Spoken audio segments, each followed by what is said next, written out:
dalam jangka 10 menit sampai seperempat jam. Itu Masya Allah keluar ingusnya sama danya luar biasa. Jadi ini banyak sekali di tumpukan tisu ini, luar banyak sekali. Alhamdulillah langsung nafas terasa plong, ini sudah tidak nafas lagi.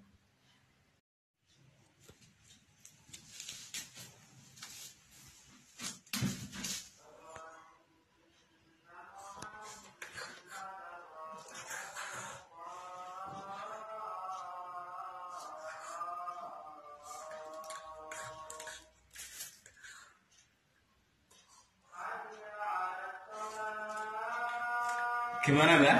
Nafasnya udah enak Mbak? Enak ya, enak. Tadi sesekali luar biasa ya. Setelah kita kasih air hangat, air panas putih biasa sama ditetes kayu putih Mbak. Nih, tetes kayu putih ya, kita pakai kayu putih. Alhamdulillah sesekali udah hilang dalam waktu berapa nih tadi? Berapa? Dalam 10 menit tadi nggak? 10 menitan ya. Dalam jangka 10 menit sampai seperempat jam. Itu Masya Allah keluar ingusnya sama danya luar biasa. Jadi ini banyak sekali di tumpukan tisu ini, luar banyak sekali.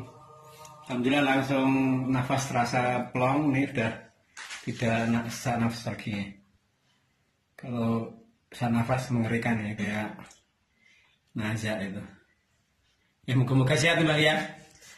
Sehat insya Allah ya. Ini tidak sering Mbak ya. Namanya siapa Mbak? Mbak Jumina dari Seroto, Kebon Dalem, Jambu, Kabupaten Semarang ya. Ya moga sehat walafiat ya Mbak ya. Amin ya rabbal alamin. Kayu putihnya gimana Mbak? Ini kayu jos. Jos nggih Mbak nggih. Nggih, masyaallah Mbak. Jos jembar. Moga cepat sembuh Mbak ya. Amin ya, amin ya rabbal alamin.